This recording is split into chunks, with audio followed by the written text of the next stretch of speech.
Hi, I'm Paul Baldassini. This is my studio. This is my most recent painting, which you've probably already seen. I posted it on my Facebook page in progress. Now that I've had a chance to stare at it and let it dry for a few days, I'm making a couple of final touch-ups here and there, mostly with white. And I'm not using pure white. My white is not pure white. It's actually it's a color called Williamsburg Brilliant Yellow Extra Pale. I don't like titanium white. It's too chalky, it's too white, it's too cold. So that's a nice white because it immediately adds a little bit of yellow, a pale yellow to it, and it looks very natural. So I'm using that to put on these very last final highlights right on the tips here where the brightest light and reflections would be. I'm just tickling these in. I'm using a little bit of medium. I use Old Masters Flemish medium, Marochet medium. It's magic stuff. I couldn't paint without it. I love it.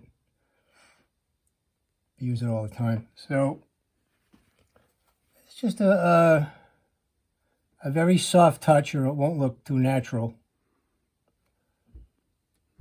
And they go in the areas that would catch the most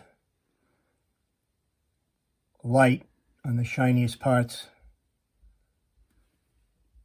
that have already been done with a white with a tiny bit of local color in it, in this case being a pale green. So I'll clean the brush out.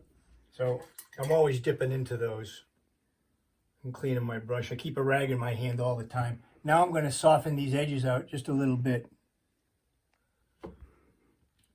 Just a little bit with a tiny bit of medium only.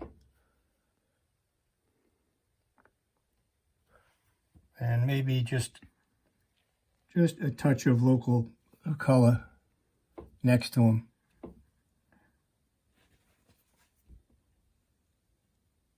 Just to fade that in a little bit.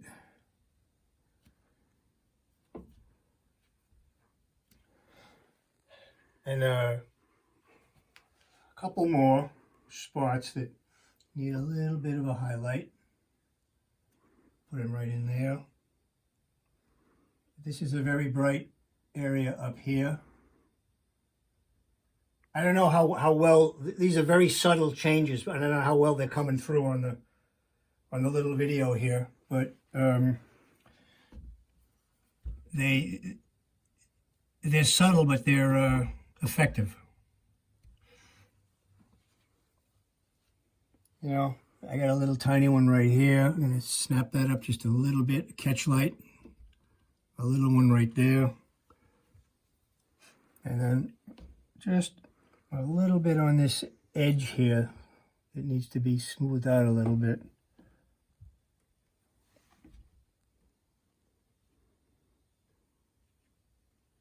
Like so. And again, I'm going to fade it in with a tiny bit of local color.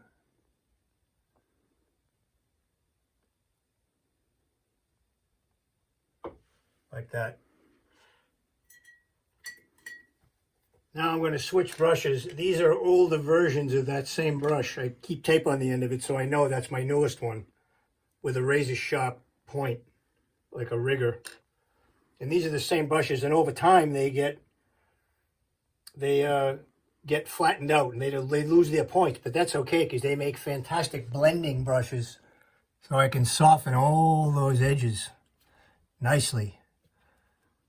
So I get multi-use out of my I love old brushes, ratty beat up brushes. I think they're great. So I have like 4 and I got more here. Every one of these is the same brush in a different state over time. And I use every one of them for slightly different purposes. I don't throw them away for a long, long time. And that's it. I'll clean those brushes off, and that's pretty much it. Hope you enjoyed the little studio tour and watching me paint.